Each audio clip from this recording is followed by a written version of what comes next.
Howdy, everyone. All right, so obviously I have taken my fuselage completely apart, and I've got the main tail section there. Over here is the center section, and over here I have, leaning up against the cabinet there, I have my firewall, and over here is just a pile of miscellaneous parts. So the disassembly went well.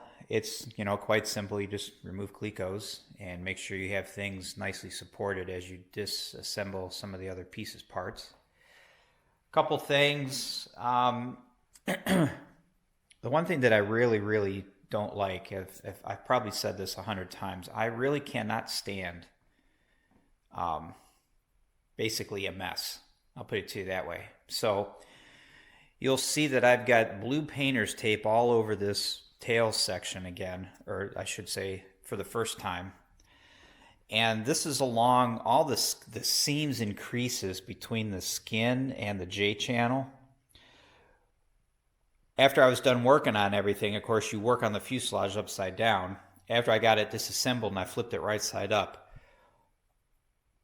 every square inch of the length of both of these J channels, top and bottom, on both sides of the airplane, all four of those J channels, down in those creases and seams, was filled with aluminum chips and debris from drilling holes and doing various other things. So I spent quite a bit of time cleaning all that out, and I got just about every last little piece out of there.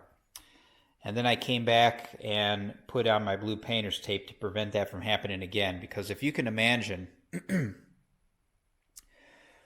when you have your Longerons on here and you start fitting these top skins, and you have your top skins coming down along the entire length of this edge, and you match drill all those holes between this and the longeron and the top skins, you're going to get shavings all through here.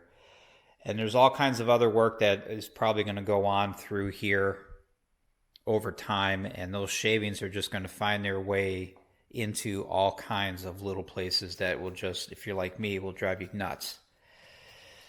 So that was the first thing I did, was I cleaned up the tail cone and I put on my blue painter's tape.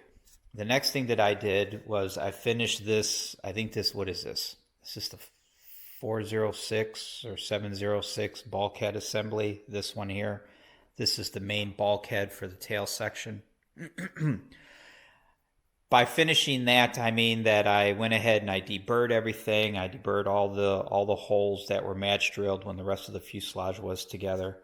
Of course, I dimpled all the holes.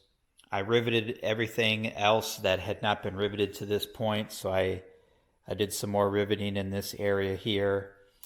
I riveted this angle support. I riveted on my homemade bracket for my autopilot servo. And then I riveted this assembly here to the bottom skin. And that's it. I did not rivet anything else because all of this perimeter stuff gets riveted in place with the side skins. So that's all I have done so far as prep work with the tail section. So now this tail section is ready to roll.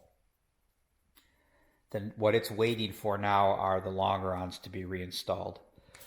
The other thing that I had done, reading ahead in the instructions, they talk about this Bellcrank assembly here for the elevator push-pull tube. They say to fabricate it and fit it, because you have to custom make these spacers in here. You have to custom cut those to length to get this to center itself. And you have to rivet it together and things. They tell you to do all that and then remove it. Now, I didn't see a point in removing it at this point. If you can imagine the rest of the fuselage being in here, if you've got the rest of your center section in here and you've got your side skins and everything on, coming back in here after the fact to put this in, I think might be a little bit of a challenge. And as I said, I didn't notice anything, at least at this point, that prevented me from leaving it here. So it is not tight. I got all the correct hardware in place, but nothing's tight. It's just held on, loosely by hand at the moment. I'm going to leave it like that. Of course, if I come across the need to remove it, it's easy. And if I don't, I can just tighten it down, no problems. So what I had done when I had fitted this, I had flipped it over. This is oriented correctly. So there's a long arm from the pivot. There's a long arm, and then this arm down at this other end is a little bit shorter. The short end goes down. But when I was fitting it, I had it flipped around so that the long end would stick out through this opening here. And I had done that. I had let it come through this opening so I can center it on the opening. I'm not concerned about it being centered in this space here. I want it centered on this opening. So I flipped it around so the long end would stick out and I can reference this. Once I had the spacers made to position the arm centered in this opening, I went ahead and flipped it back around to the way it needs to be, which is how you see it. And I've got it taped down so that it doesn't flop around when I take this tail cone and flip it back over to do the final assembly of the rest of the fuselage coming forward. So that's ready to roll. What is next are the installation of the Longerons, which I have one laid across these couple of sawhorses here. I've got another one over here. What I did not take video of was the process of, let me use this one, the process of doing all of these countersunk holes. Now what I did, I used my drill press. I set up my countersink to countersink these deep enough for the side skins to nest into. The dimples of the side skins will nest into here.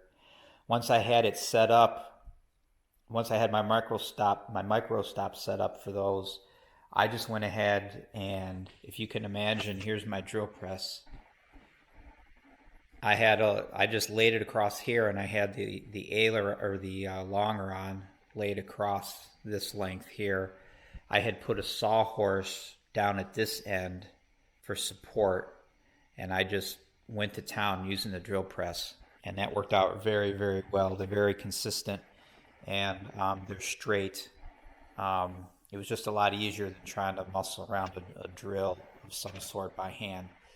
So these are all done. I did the entire length of all of the side skin countersinks, and I've also countersunk on the other leg. So this is the side skin leg here. On this leg, I also did these countersunk holes, which I think that's this piece that goes here. I think is actually called the aft deck, not the aft deck. It's some kind of deck, I think. The name of the part that goes in here. It's the part that you match the curve to when you initially bend the longerons. Just keep in mind there are two different size holes. You have these holes at the very front. These are the larger number 30 holes, and then the rest of them are 40s. So just keep that in mind. You don't want to start at this end doing number 30s and continue on. You want to make sure you only do the 30s that need to be 30s, and the rest are 40s. So these longerons are both completed as far as the countersinking is concerned, and at this point, on this one here, I'm going to start deburring the back side of all of these holes. So that's what I'm going to work on now. I'm going to deburr both longerons on the back side, and then I'm going to throw them onto the tail cone. There are certain rivets that you use to hold the longerons to the tail cone initially prior to putting on the top skins. There are only a few. I think there might be 3 or 4 on each side, and that's it. So deburr, install, probably rivet, and then flip this thing over and get it ready to mate with this. And this is the next big project because this has been fooled with, and it has a lot of holes and things that have been drilled into it, and it needs to be partially disassembled and cleaned out, and all of those holes, all those match drilled holes from the skins, those all need to be deburred and all that good stuff. So I'll get cranking on these Longerons, and then it will be time to bust a move on this thing, get it cleaned up and prepped for installation. All right, see you.